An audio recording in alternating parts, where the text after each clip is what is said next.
Bro, it's actually crazy, right? How many people tell me that they can't close landlords for Airbnb management? You know this as well, when that is literally the whole business in itself, right? If you can't close Airbnb management deals, then you're not getting any money through the front door. It's literally where all the revenue comes from. And me and my CEO chat about it as well, Johnny, you know, it's about, Johnny always says, it's not about just the guest side. Like without landlords, you don't have a business. So you gotta be able to close them. So let's just run through the sales process today and help people out. In terms of the goal of the sales process, when they jump onto this call, the sales process that we've been booked in by, they've already gone through the triage process, which I got another video on anyway with Lucy. Now, the goal of this sales call, ultimately it's a script, right? We go through the whole call, end start to finish. The goal is to empower the landlord, walk them through the numbers, walk them through the service, walk them through the contract, sign the contract, book the onboarding of the property, which is a viewing, and then get things moving. Core objective goes through handhold the landlord through the whole process. Nobody else does this, and this is why we win at the end of the day, right? Like we empower the landlord by showing them exactly where every single number comes from, so they trust it and they're not just told like a random number. And then we sell from a place of helping the landlord the entire call, not convincing, we're not pushing, we're not selling. We're doing it from a place of helping. And you know as well, when you're on a call, people can feel it, right? Like they can feel the energy. You know, if you're trying to sell to them, they know, right? And they just back off. So we preempt every single objection, like we literally answer it before they even raise it, which Lucy's already answered some others in the triage call, and we end the call with a signed contract and an onboarding date, which is a viewing that's booked in. The mindset going in as well, which everyone misses, like only qualified landlords reach this call. So they've already been triaged, they want to move, and the timeline is really like it works, it's in the next 3 to 6 months. And so that we presume the deal is closed the whole time before they jump on the call. Like, you know as well, when you act from a place of abundance, like, and you're detached from the outcome, you're going to close the deal way more. Like your job's not to convince, it's to handhold a serious person through the entire process they've never seen before because no one else does it. If they'd seen it before, they'd be closed already, but they're not. And landlords do not know how the process works, which is they're not expecting to be sold to, you know, because you're not selling to them, you're just helping them. You're just positioning yourself as the exact thing they need for the pain point they've already told you about in the triage. So we walk them through it step by step, assume they are coming on board before we even say anything, sell from a place of helping them, keep them saying yes the whole time, and then stay relaxed. If this is not a fit, there is another lead behind it. Like we have so many leads every single day. It's not the end of the world. One question I had, like, why do you feel the majority of people don't actually take them through this process? They just don't position it correctly. Like the problem is, right, what happens is when you've been in the game for so long, you know why certain landlords are reaching out. There's some landlords that just take the piss. So like the biggest thing people say to me is like, landlord didn't turn up to the call. Well, you sent them all analysis before. They didn't get triaged and they probably weren't serious in the first place. But they don't do this process because they've not done it enough. They haven't closed enough landlords.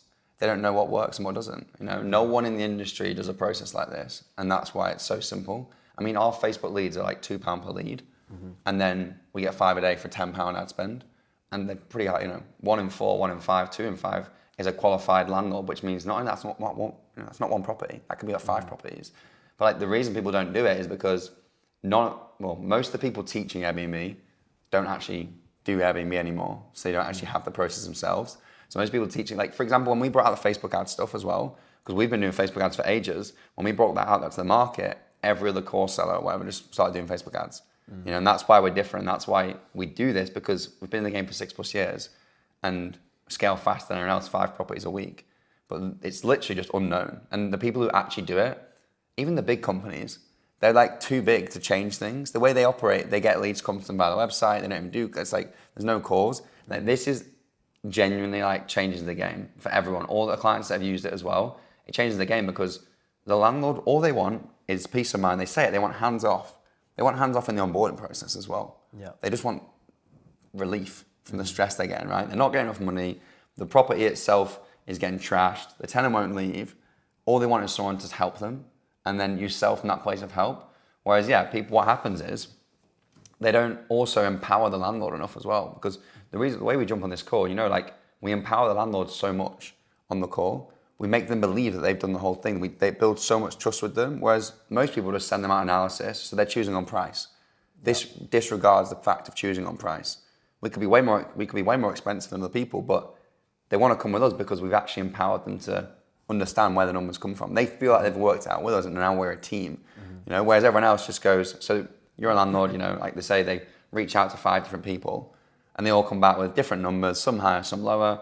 This person's got a high number, low management fee. This one's got a high number, high management fee. This one's got Yeah, and then they just decide on price. Yeah. Whereas when they try and come out to us, we've booked them in for another call. Oh, I wonder what this call's about. Let me jump on it.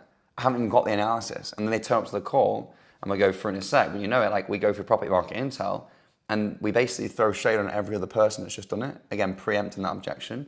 But the main reason people don't do it is because, well, one, no one's teaching it because they're not doing it themselves. And like two, the big companies never did it either. And that's why they have such a high churn rate as well. That churn rate's crazy. So the mindset going in is just like only qualified landlords reach this call anyway. They've already been triaged. We know they want to move. End of the day, they just want to get the analysis, find out the management service, and get the contract signed. First off, as with any sales call, confirm all the decision makers are on the call. Do this first before anything else. Check that everyone who needs to say yes is on the call. If a partner or co-owner is missing, you reschedule. Do not try and run to close one person and hope they will sell it internally. This is how it dies. You know, man, when you're trying to like, if your business partner's not on the call, wife's not on the call. Yeah, it's two calls really, isn't it? Yeah, for sure. You're way better rescheduling than you tell them everything. Then they have to try and sell their wife on it. I was going to say, yeah, or you get people taking that information. Let's say you've had a 30-minute call with the business owner. They're then going back, relaying a 30-minute call in 2 minutes. Yeah. They might get a no or... Yeah, 100%. And like also they might ask different questions. Yeah. You know, people are different. Like they're going to ask, the wife might ask about the interior design, whereas the guy might ask about the numbers. You know, the wife might ask about the management fees. The other guy might ask about the notice period. Like you go through so much information that it's basically irrelevant. And you don't get a lot of pushback on this, to be fair. It's just to confirm it. Like, so before we dive in, is it just you on the call or is, you know, we already know if there's a partner. So we say, or is Lucy joining too? She might actually wait in the waiting room. Great. The reason I ask is we're going to go through everything end to end today. And I want to make sure whoever's a part of the decision is here so we can make a proper call together rather than you just having to repeat it all later. Yeah. Simple as that. Like you don't get any pushback on this. If you do, you just say, look, let's reschedule, get you on the call. And then, as you know, if they're like, no, I want to do, you go, well, hang on, like, is this your business or what's going on? You've just told me your wife's involved, but now you're telling me you don't want her on the call. If you know what I mean, so what's the situation? Then you dive a bit deeper there. But if the decision maker's missing, no problem at all. We're going to map out numbers, go through the agreement today, but then we go, it is really worth having this on so you can both decide together. Let's lock in a time when you're both free. What works better, Tuesday or Thursday? You know your availability, so we just book it in, don't we? Non-negotiable, people always miss out on this. They just pitch to they basically, they pitch rather than actually help hold the landlord through it, and then they just do it to the wrong person. You know, it might be that this is like worst thing, you get like an EA, like you get like, you know, someone who's managing the portfolio for a landlord, whereas actually, how are you going to sell it to someone, you know? Next up, frame the call. Another thing no one does, you want to walk them down your sales process, and everyone, I don't know why people don't do this, but landlords don't know what the process is. You know, as long as you just say, this is what we usually do, this is what we do, go on the call, like, then they're going to presume that's what normally happens. Yeah, and you see it like time and time again. Any calls that we sort of like watch back, or like other people, whatever it may be, if you haven't set the frame and you start asking these questions, they're a bit like, what are all these questions? Yeah, exactly. But just a simple frame gives you that time, sets the agenda. Yeah. And you can basically ask all the questions that you need. So exactly, yeah. And it tells them like what you're going to go through as well. It tells them like what you're going to go through, the way you're going to go through it, and you're telling them as well that we're going to sign a contract at the end if we're the right fit. Like, because this is different to like people out there who are like, you know, talking about course information. It's like they're not going to pay us. They're not trying to pay us loads of money here. Just signing a contract. Like pay a small onboarding fee for the photos, but other than that, it's just a contract booking on a viewing, and we go through obviously objections later, but. So at this point, we just say, look, here's how we usually go through the calls. Okay, so they presume, this is what usually happens then. So whatever he's about to say is what usually happens for the call. First, we'll go through the full analysis together so you can see exactly what your property can do on Airbnb and where then every single number comes from. Again, no one does this. You're empowering them. You're telling them like they've worked it out. Then we're going to go through our management service, what's actually included, how we run it. Then we'll run through the contract together. I assume you've had a chance to review it. If not, don't worry, we'll cover it on the call anyway. And then if it's the right fit for us, we'll get the contract signed, book your onboarding viewing, get things moving, sound good, yeah. Now you say that in such a way, they're like, oh yeah, sounds good. They just lost, maybe they didn't even hear it properly, but like they heard it, but they just like, they don't reference it because you've followed with a yes. Their instant reaction when you say sound good, yes is yes. Yes, perfect, cool. They will almost 100% yes sounds good. They will not, genuinely, they will not question that contract signed at this point in the call. Like all you've really done is you've jumped on the call, you have obviously a bit of chit chat, you've gone, is the decision maker here, then you've gone to the frame, they will not question the framing, ever. They will say, yeah, sounds good, that's the frame set, you've now agreed that signing is what happens at the end of the day, if it all stacks up. And subconsciously, that's in the back of their mind. Like you say, if you don't do this, if we start walking them through the analysis, they might think that's the only thing. They might not know what's next. They might ask questions about the management service when actually that's for this part. They might start asking questions about the contracts, it ruins the whole structure of the call. And then we're sat there like, oh, now we've lost authority. It's human nature as well. Like adults want to know like what is actually happening. You know, they always want like an agenda, not just in this business, but just like in life in general. So 100%. yeah, I think it's super important. Yeah, and it's just like they want certainty at the end of the day. They literally want to be like this. Share your screen, walk them through analysis live, because we're going to walk them down a path. The point is that we don't want to just throw stuff at them or let them just ask questions, because it just takes everything. You maintain authority the whole time in the call, because you're going to jump on some landlords as well, and this is where people get things wrong. Some landlords are a bit pipey. They think they know better. And when that happens, that's the exact opportunity to be good and reframe yourself as the higher authority, chuck some jargon at them, whatever it is, and make them realise that no, you're cold in this conversation. Yeah. If you don't frame it, then you've never got a chance of getting the authority, because you're giving them the power. You're giving them the authority to control the conversation, because they start asking questions, right?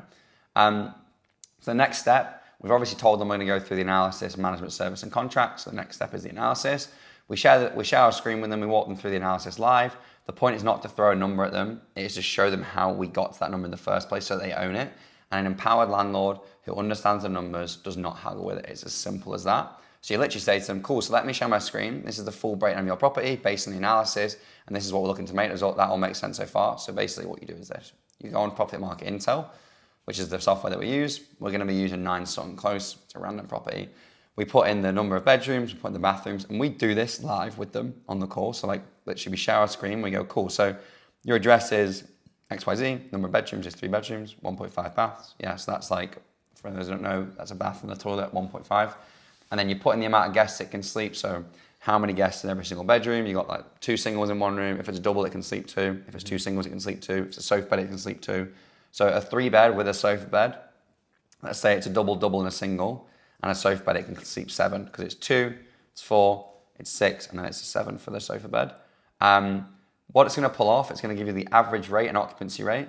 The occupancy rate is just the percentage that the property is booked for the month, the average daily rate of the year, in fact. The average daily rate is the average nightly rate for the year, and the annual revenue is the total annual revenue for the year based on this average daily rate for this amount of occupancy. Now, we know any occupancy rate above 50% is absolutely fine for us. We know it's going to work. Like if they question the occupancy, it seems a bit low. You say, look, well, transparently, this takes into account everything. This takes into about all the bad properties, all the good properties, all the bad operators, the good ones. Like as long as it's, and you say to them, like as long as it's over 45, 50%, we know we can confidently achieve in a good market 70, 76%. And the perfect sweet spot is between 76 and 82, because that's low enough that you're getting good occupancy, high enough that you're not hitting 100%. If you're hitting like 85% above every single month, then you're not making enough money from the property. A lot of people like focus on occupancy when actually it's the combined average nightly rate and occupancy that actually matters, you know. And then we walk them through the comparables. So this is what the data is currently getting pulled off. So this is the headline figures. We don't really say much about them. We just say like your average daily rate is about 155. Occupancy rate for the year, you obviously just go through the spiel I went through there anyway. This is cool as well. So future occupancy forecast, we can see basically if it's seasonal or not. Like the price point, like this, if this was a seasonal place, then July would go up here, and then it would go down, and then it would go back up again for the next year. Like that, a seasonal chart would look like that. It goes up and down, right? Whereas this is pretty not seasonal, pretty standard. Yeah. This is where I live in the UK, non-Twitch. And then you can see this one goes quite high during summer. So it's a little bit seasonal because it is a lot higher, but October dips, December dips, and it's back up for summer. So occupancy seems a bit seasonal, but the ADR is pretty much the same. Then here's the top comparable properties. So like, we walk them through what the comparables actually are. So you go, look, so this is what data we've decided to pull from. These are the properties, this 3 bed, and Property Market Intel does this all automatically anyway. And you just say to them, again, empowering them, does this look like what your type of property look? That's actually my property, and that's actually my property, which is hilarious. Stunning 3 bed, stunning 3 bed. As you can see, 72% occupancy, revenue's good, 68% occupancy last 12 months, revenue's good. So this is one property, this is another. You can just go, so does this look similar to your property? Are there any properties here that you would say aren't very similar? Or maybe this 2-bed. So what you would do, if you want to edit it, you'd click edit comps, and then you're customizing their valuation with them. You're saying, no, that's a bit, I wouldn't say that one's involved. Maybe they think that, this 112 here, 2-bed, shouldn't be involved. So you can delete that. You literally just delete them, refresh. Yeah, exactly, yeah. So we go through, we delete them, like this one here, 2-bed, no, get that out, get one out as well. And then you can go up here, you can like regenerate the valuation, and it'll just repopulate with now this new figures in here based on these listings. Simple as that. Then we scroll down, and it's the deal calculator. A lot of people get confused here, but all you do is you zero out most of the costs, to be honest, because this is if you wanted to like work out profit. We don't have to work out people. So many people in Airbnb management try and do everything for the landlord. If they want to work out their P&L, talk to an accountant. Like, it's not your job. Like, it's not your job to work out their P&L. It's your job to tell them how much money you're going to pay them on a monthly basis, and they can work out the rest. You don't need to find a mortgage and work it out for them. They can do that. The ones that you do want to put in though are booking fees. So we put in 10% of booking fees because this is what Airbnb charge or Booking.com charge. Online travel agents, they charge like 18%, but we have like 55% direct bookings, so we can put 10% because it's going to come off that monthly total. Everything else can be zeroed out because again, we aren't here to work out their costs, rent to landlord. If you want to do rent to rent, you can work it out. The maintenance cost I would leave in, but we normally put like 2% because it's not always 5% cost. Property management fee is our management fee. If you put in 16%, that's like 14% plus VAT. All good, click apply all costs. And what's gonna happen is it's gonna basically load down here what their netly monthly figure is. So you say to them, so based on everything we've seen so far, the best, look, you go best case, you can do worst case as well, and it'll update the figures as well if you go apply all costs. And you can go best case, and it'll update the figures. And then if you go, this one, best case, base case, it can change it for you, and what changes is the occupancy. But anyway, I normally just show them the base case, basically. So you say, because a lot of people lean into best case, don't they? Yeah. Like they're over-promising. Yeah. They're over-promising a lot of these landlords. So yeah. And then what happens is when you or there's a bad month, they're then on your back the whole time, and you're like, oh, I've just literally. We always under-promise, over-deliver, but it doesn't matter what we show them. We can show them the lowest one if you want. If they only want to make a certain amount of money, I would and if they haven't got quotes off anyone else either, you can do that because they've worked it out with you. Yeah, you're not pulling this from nowhere. You're giving them the freedom to sort of choose which one they're sort of. Yeah, exactly. It's like we're not sat here saying that we've pulled these numbers out of thin air for you. They feel so empowered. The whole process here is to empower them. Of like, okay, no, I get it. So you're going to put in your 10% booking fees because you got 55% direct. You're going to put in some maintenance costs. You put in your property management fee. The rest of it I can sort out. Then you're going to tell me, this is your net figure each month. As you can see, it will vary, but the highs we're looking at 2.6, lows we're looking at about 1.6, and this is average case scenario. Realistically, like we've told you, at the top, this is based on 65% occupancy, and we like to do that because under promise, over deliver. Yeah. Realistically, I want to be getting you to 76, 82%. Does that sound good? They're like, yeah, sounds good. So you can use this as a base case. Just because we never know, obviously, where the market's going to go. Would you walk, if they wanted to see 76 to 82, would you change that, walk them through that? Or? Yeah, you can do, yeah. So what you do here, you can just, in this occupancy here, you can just increase it or decrease it by a percentage amount. So you see at the moment it's 0, right? In the best case, worst case. So what we can do is we can go occupancy up if we go up if we go up to 30% on occupancy, and then we could do let's go this way. We go up to, 80% occupancy, then it's going to change the base case. You can ignore the worst case and best case here because you've got to change them like this. But you can do whatever you want, really. You can go, because you see how it changes if I go worst case, if I change this one, it changes this number. So if I go worst case, let's say the occupancy was 10% less, I can change that. And if I go best case, occupancy is base, let's put that at 10% more. Then now we can see the overall best case, worst case scenario as well. So it's super good to do, to be honest with you. And you can then see at the bottom here the returns. And that's, like you say, you can tell them, okay, if they're what would 85% look like? You go, okay, so the best case, if we just up this, if we go up here, if we up this 20%, which is what this means down here, scroll, there we go. If we up this 20%, okay, cool, it's going to go from that to this. Happy days, And your net cost is going to be down here. So now instead of 2.6 max, we're looking at 3.1 a month, maybe 3K a month. And the point is, they feel so empowered the whole time, and this is what everyone misses out on. Like, so what we do is we get to the end of this and we go, cool, so you're completely happy aware that, and get towards the end of the, let's go back to the sales process. You walk them through the comp sets like we said. Let me show you exactly what you can do. These are the comparable properties. Have a look through these. Any properties in here not that you don't think are similar to yours, remove them. Update the comp set. Preempt, I think I can make more objection. Now a lot of management companies, and this is where we just throw that little bit of shade on other management companies, which we just went through. Like a lot of management companies are going to pick a number out of thin air, usually way higher than realistic, just to get you on board. I'm not going to do that for you right now. I would rather be fully transparent with you, show you exactly what your property is going to make from the start, so you understand it properly, rather than just seeing figures on the screen. Does that make sense? Yeah. And like ending every single point with a question of like, does that sound good? Yes. Or does that make sense? Yes. Gets them saying yes loads. So when we say at the end, do you want to book an onboard viewing and sign the contract? They say yes, If they push, they can get a higher price tonight. You literally go, again, act a bit confused about the whole situation. Yeah. You say, okay, let's break it down together. And this is the whole point, right? Look at the comp set here. Can you see a property at this standard in this location struggles to achieve the 90 rate that you're saying? Yeah, okay, I can actually see. I'm just like, look, I'm not pulling these numbers out of thin air.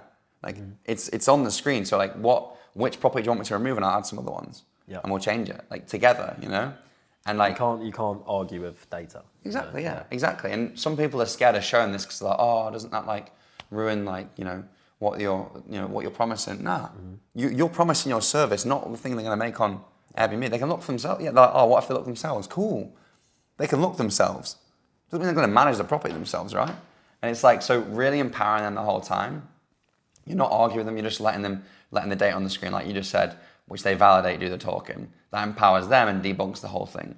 And then you say, okay, so in terms of the analysis, once you get towards the end of that conversation, any more questions about the property analysis, or are you pretty good? That's probably 15 minutes of the call. Might be 5 minutes, might be 10, might be 15, but you just want to get them interactive the whole time. Yeah. You want them to be involved, constantly asking, like, does it sound good? Yeah, and that's what people miss out on all the time. They just start showing figures. Well, they're not even on the call in the first place. That's what people miss out on. But the ones that do get to a call start showing figures, start answering questions. Landlord's got full authority, and then it's, oh yeah, I'll go away and think about it. Yeah. It's like, no, we need to think about it.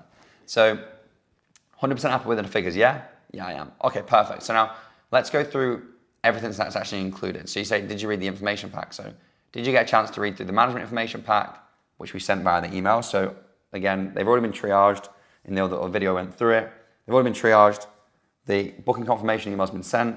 They've literally been sent the email confirmation of when your call is with you. They've got the information pack, they've got the contract, and they've got follow-ups before your call saying, please read both of these, like making sure they read them. Did you get a chance to read the management information pack? They're probably going to say yes. Out of the two, they're going to read the information pack. It's more visible, it's like more nice to look at. If they say yes, you go, great. Any questions on it, or is it all clear? And they're like, no, it's cool, but they will have questions. This is more about the management service itself. So, they'll be like, what's the charges? You go, well, there's actually 3 different options, 12 months, 6 months, monthly, 14% plus VAT for 12 months.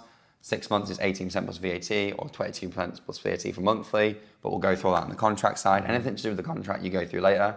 But it's mostly about like, is the maintenance included in the fee, as a classic one? And there's a full FAQs that obviously you got access to. Like, is the maintenance included? Look, the maintenance is charged separately, not inclusive of the management fee. The management fee includes getting the bookings for you, arranging the cleaners for you, arranging the maintenance, having the guest services team there the whole time, someone to answer the phone to. And you're basically walking them through the service you've described, which has been described in the triage call anyway. It's fully systemized, pricing, the guest comms, the cleaning, the maintenance, just making sure they realize it is completely hands-off for them while still maximizing their revenue. So like you tie each point back to what you've already got access to on the triage script. So it's like, if you want hands-off income, you always tie it back to the hands-off income.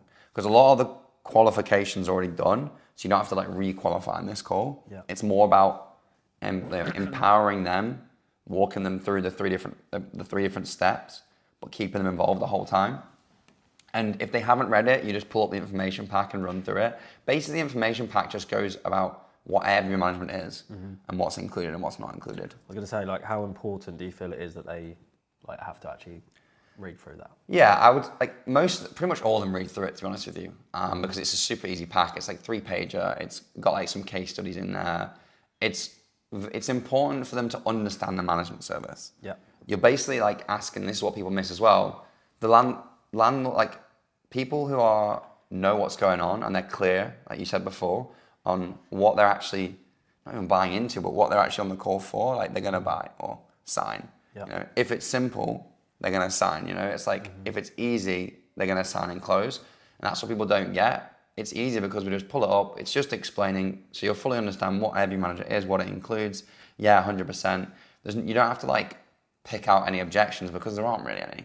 It's more of like you're just filling a knowledge gap at this point as well. They normally ask questions around like, if they start asking questions like, where do you get your cleaners from? You're like, we actually have a full in-house team. I'm not fucking here to coach you, you know? And like, that's another thing that people get wrong. They get on a call and they start coaching them, give them all the information, they leave. It's like, okay, cool, you know. Whereas actually, you don't really give them anything that comes to how you actually do things. Is, you know, you don't need to go into detail about. There's a few things that are on the FAQs or the objection handling sheet I've got, which we'll go through. It's like, I can just post on Airbnb, Airbnb and get bookings. And you go, well, cool. We don't just post on Airbnb-booking.com Verba. We also post on, 15 plus corporate travel agents that we have account managers with. They don't even know what a corporate travel agent is, and then you've stumped them. And you know as well, like anytime it's someone asking bringing up objections. Yeah, it's a question just away from like they're just trying to focus on something else. Yeah. Like because they sort of know that they're going into like the buying pocket. Yeah, exactly. And they're only savvy or older generation landlords. To be honest with you, anyone between like 25 and 30, 25 and 40 that jumps on the call, super happy about the whole thing. They're like, this is amazing. They're like, yeah, understand it. I just want hands off. Fine, sound good. And like, no matter where they're at, just walk them through everything. Like the property market intel, that might take 5 minutes with someone who just wants to get going. This might take 5 minutes as well. The contract might take 5 minutes. But the point is, the only difficult ones will be people who are trying to get authority back on you and tell you how to do your stuff. Yeah. And what you hit them with is the biggest thing as well, like when they say, oh, well, I can just do that. Yeah. Well, the biggest question is, well, why haven't you done that yet? Yeah. Exactly. Why haven't you started an Airbnb management business? And he goes, and the funny one as well, if you're with like, again, matching, how they're speaking to you with, if they're getting cocky and confident, being like, well, I can just do that. And you say, well, why haven't you done it already? Yeah. If you want to do it, crack on. Like, what would you do first? Ask them. What softwares would you use? Who's going to answer the phone at 2 a.m.? And that's a classic. They're like, well, what do you actually do then? If it's all optimized, well, we have a 24/7 team. Like, depending on what they've put on the triage call, if it's like the hands off, the more income, whatever, you can leverage the different pain points. But it's like, well, who's going to answer the call at 2 a.m. if you do it? Oh, I don't know. Well, then you're going to get a bad guest review, you're going to get less bookings. And you can like play out that for them. But anyone who asks you like how you do the things, you basically say, well, that's like, you don't need to know that anyway, but like, this is some stuff we do. You tell them without telling them, Like, we post on these travel agents without telling them the travel agents. We have a full 24/7 team without telling them how to get a 24/7 team. Yeah. We distribute on multiple platforms without telling them the exact channel manager we use. We take deposits. We get the guests to sign T's and C's. We get ID verified through AI. We don't tell them how to do it. Every single clean that gets done, our cleaners do a video of the property and AI scans the whole video and finds out whether there's an issue or not. They don't know the software, And the thing about our business as well is that like, we're so far ahead in the AI industry as well. We can just toy with that. Like, they don't know what the fuck's going on with AI. Yeah. You just say, look, we've got fully autonomous agents that are constantly constantly optimizing your prices every single day. No one else in the industry has that. We've got full AI agents that are working non-stop so that your guests get the best experience ever. And that's like, you can always leverage the AI to confuse the people, or get them back into the pocket. Because for you, like you've obviously immersed yourself into AI, like obviously working with you, watching like how advanced you are. Again, to people, like there's some people that haven't even explored AI, like actually used it, systemized their business with it. So, yeah, and that's the thing. You've got to know like what your moat is at the end of the day. And for us, AI is our moat because we're leading the industry with it. Got the guest service on the front end, the guest phone calls, no matter what time of the day. Like the thing about people don't realize is, if you've just got like a VA, which most people do, we've got an AI agent that will answer all the guest phone calls. So we can have 5 phone calls, 10 phone calls, 20 phone calls at once, every single issue being resolved. Now, what does that do for the landlord? Like when he talks about other companies, you go, look, we have 4 AI agents, so we can take 20 calls at once, every single question gets answered. Oh, well, what do you do then? Well, we build the AI. Like we put the AI in place so you don't have to do it, It's like, it's custom built for ours. We have revenue dashboards that you have access to. We have fully autonomous pricing that refreshes every single day. and optimizes your pricing. And it's not about, and people get scared like, oh, well, if I tell them that, they realize I'm doing nothing. No, because the people who ask these questions are businessmen themselves. They're the only ones who are asking questions. Everyone else is super chill. Yep. You're Joey or, your Louise from, 28 isn't going to ask you this question. The ones who are asking these questions are businessmen. They understand. They're like, oh, that's impressive. It actually brings authority back into the conversation. Then you then at the end of that management service, so you can see, you reiterate the pain points, you can see how it's completely hands off. We take care of the pricing, the gas, cleaning. This is about breaking the misconception that Airbnb management isn't hands off. It is completely hands off. Like, that's what it is. At the end of the day, we're just getting paid a management fee to make them the money. Then it's the contract. Again, such an easy get out of jail free card. It's like, have you read the contract? No, I haven't. Yeah, send me the contract. Yeah, send me the contract and I'll look it over, Whereas this, absolute classic, we just pull up the contracts and run it through them. Basically, we've gone, so you're 100% happy with how the service works? Yeah, 100%. Okay, perfect. So this part is where we handle the objections in front of them, literally before they even mention anything. We just tell them all the things that landlords have normally said about our contract. So we don't give them the opportunity to raise any key points. Yeah. We don't give them the opportunity to think about anything because we've already told them. We've debunked all their concerns on the call before they even knew they had them. And that's what's so important. Like, again, when you're that transparent with someone on the call, they're like, whoa, they're telling me everything. So when we go through, what we want to walk through is and again, no one does this. We walk through and explain each of these points. Like, they try and hide the fact that we charge a minimum monthly fee. People try and hide the fact that we charge price slabs fee because they don't want to explain themselves. We hide the fact we charge a direct booking commission or the maintenance, like the maintenance urgency clause has like the fixed gap. So we can always, if there's an issue that's urgent, when it needs to be resolved in 24 hours, we have up to an amount we can spend before, we actually have to ask the landlord, and people try and hide that. And then that creates distrust on the call, because if you don't mention it on the call and they read the contract, they think, well, why didn't they say that? That's a bit sneaky. Whereas when we tell them, it feels way different. So we literally, if they haven't read the contract, which they probably haven't, to be honest, because most of them don't, which is fine, but you just go through it anyway. If they have read the contract, they'll have these exact questions, the answer to them. But you literally, no worries, I'll pull it up now and we'll just run through it because I want to make sure you fully understand. Again, we're empowering them to fully understand it. We zoom in so they can see that bad boy, maybe not that much, 150. And we just go through everything. We go through the commencement date, the date of the contract is entered into. We go through the fact that the start date is the date of the first booking. In other words, when the property actually goes live and the first booking lands.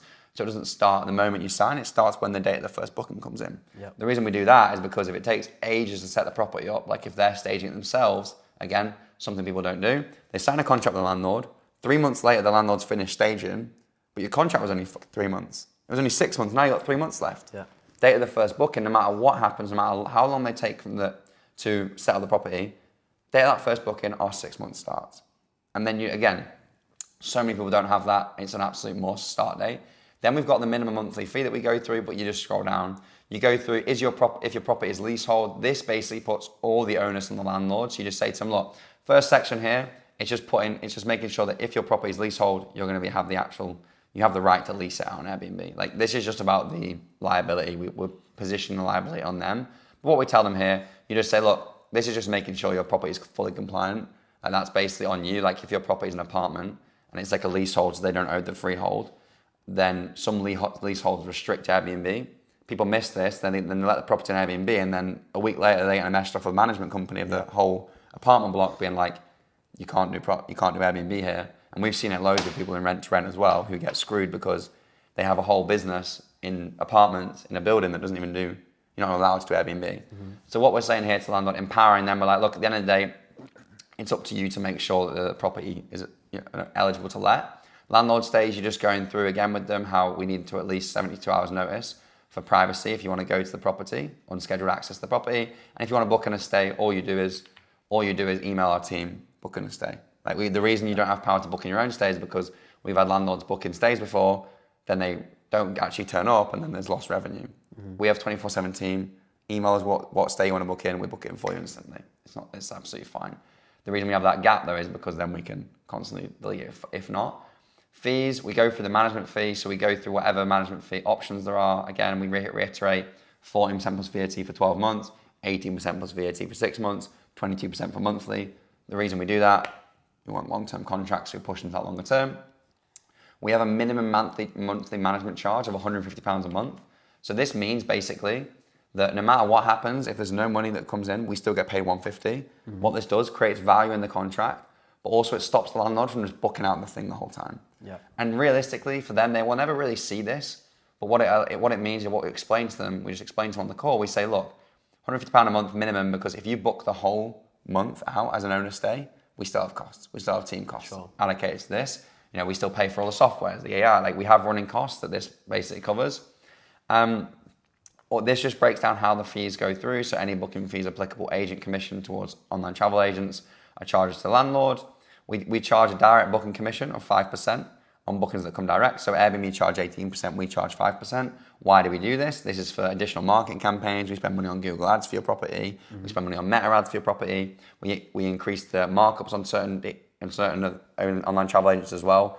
And it's also about like the amount of money we spend in investing in SEO, that's what that goes into. Email marketing, like that's what that money goes back into. So they never see this because they make so much more money. But you tell them, right? You say, look, we charge a 5% direct booking commission. We have a standard card charge of 2.5%. Again, we're just walking them down a contract.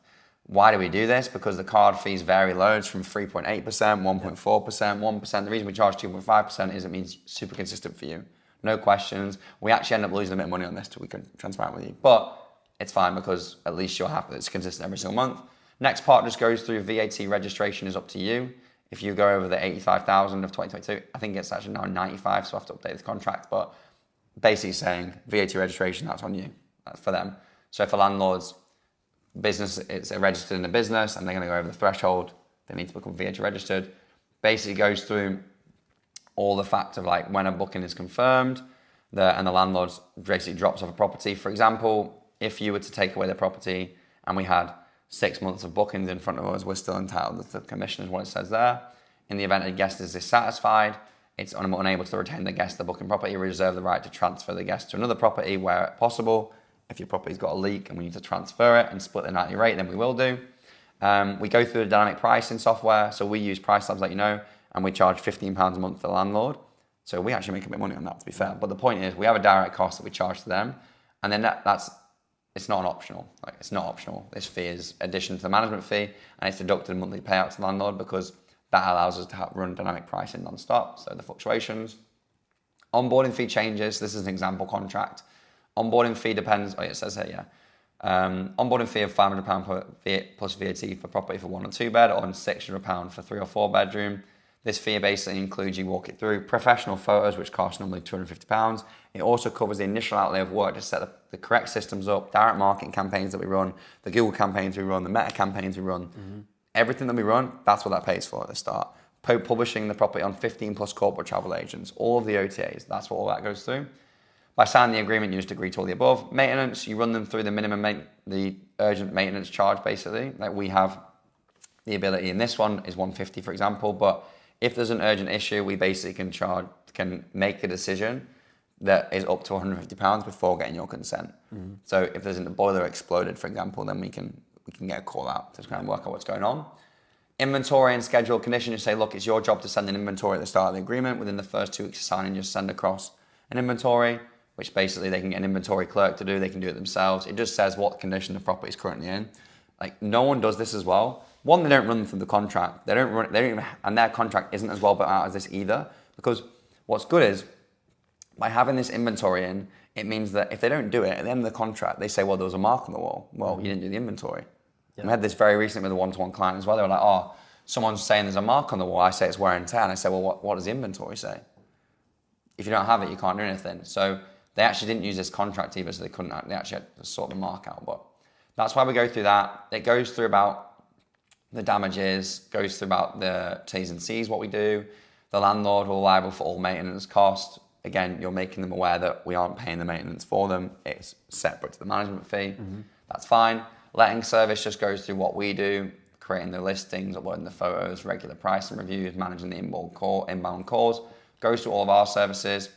We've already gone through all this. They already know this because you did in the previous one.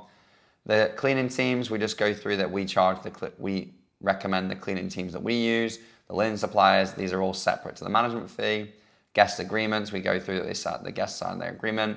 Payment just goes through how they pay the management fee. We take all the money in and we send them a payout at the end of the month, which details the monthly revenue for their bookings with a breakdown of all the bookings, the channel commission, so what the OTAs have been paid, like Airbnb.com, our management fee, what we've been paid, any other additional payment fees, the cleaning, the linen, any maintenance work, and then I have their net payout at the bottom. Yep.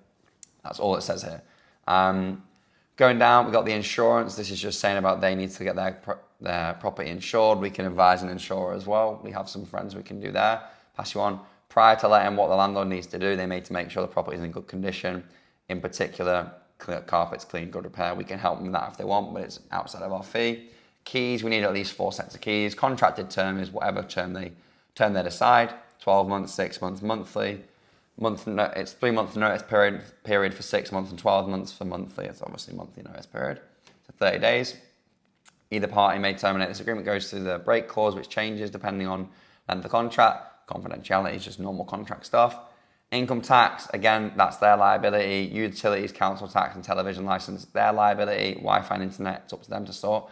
We can help them by directing them to the company, but we can't put a lot of people get the misconception that you can put a landlord's utility bills in your name. Can you just handle it? Look, transparently, we can't handle it for you because it's your property. And we're not renting it off you, and you just got to make that clear. And then you just basically, that's absolutely fine. It goes through the details that we need to get in the contract.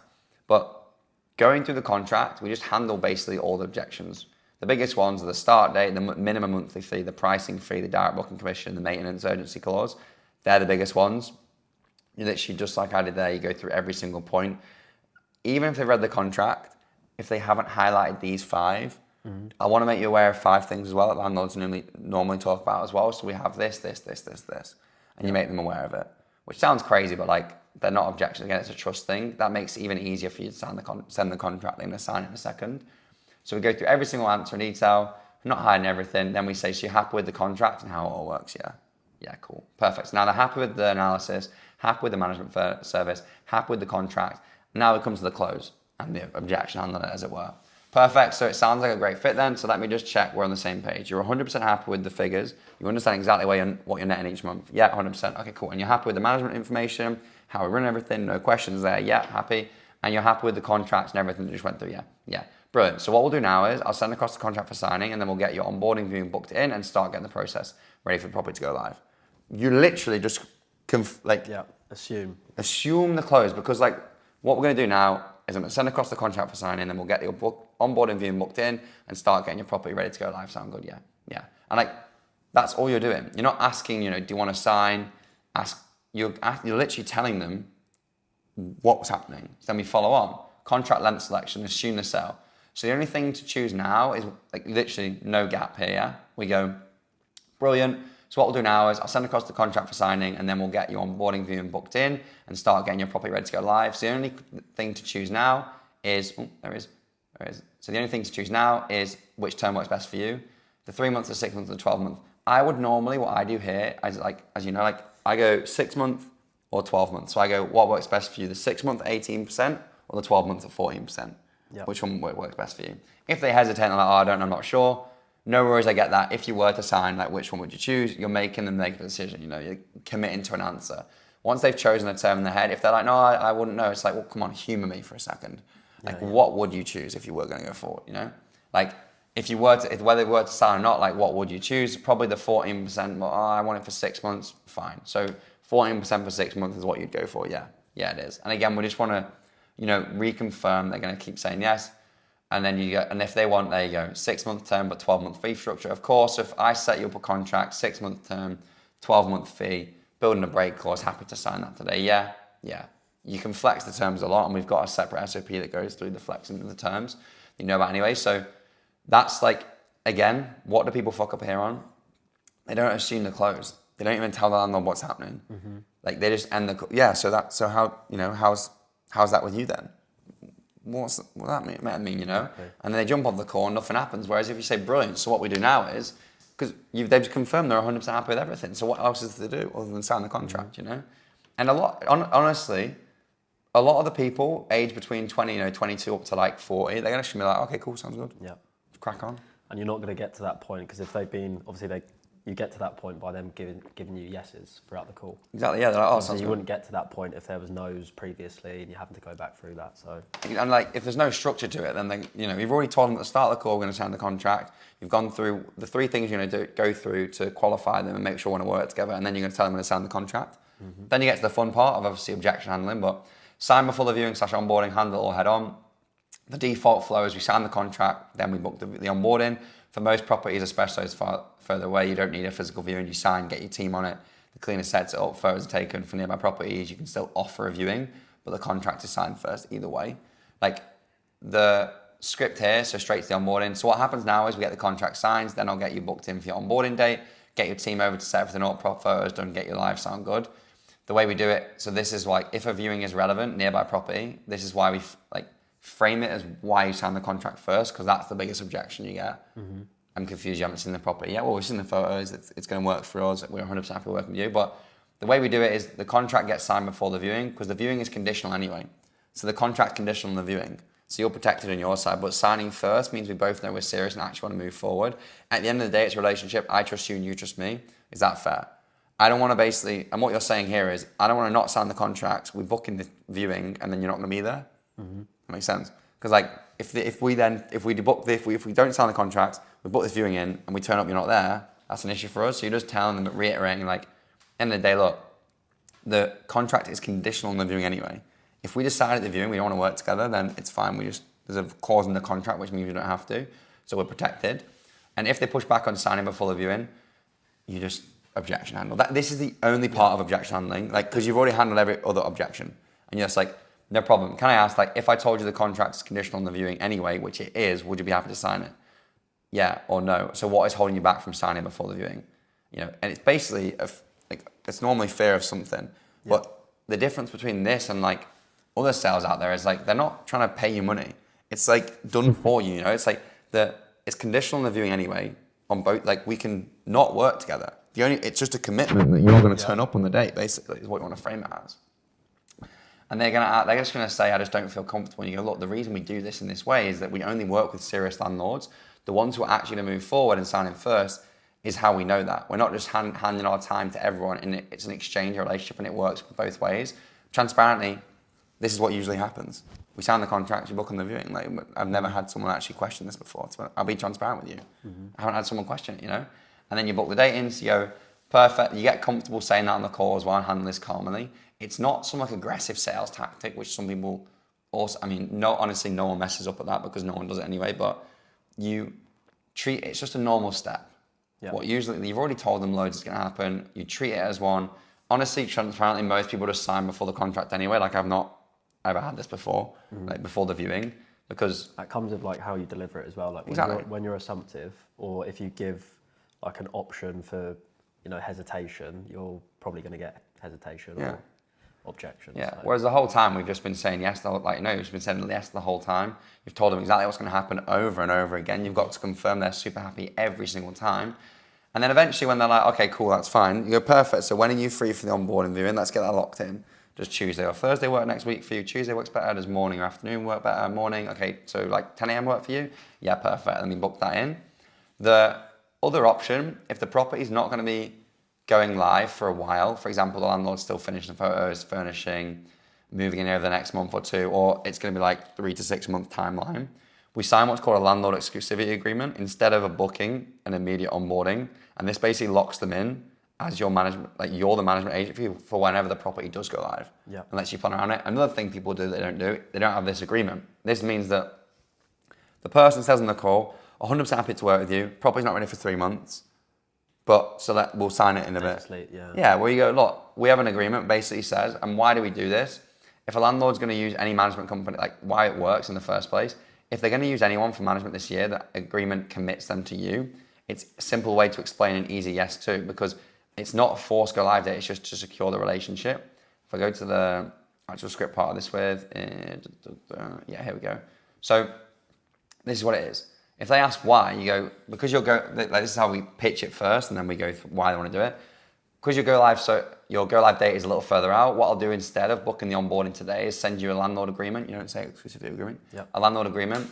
All this does is confirm we're going to be your management agency for when the property does go live. The reason it matters is we have a lot of properties coming on at the moment. And if we get this signed, again, everything about these calls we pre-objection handle.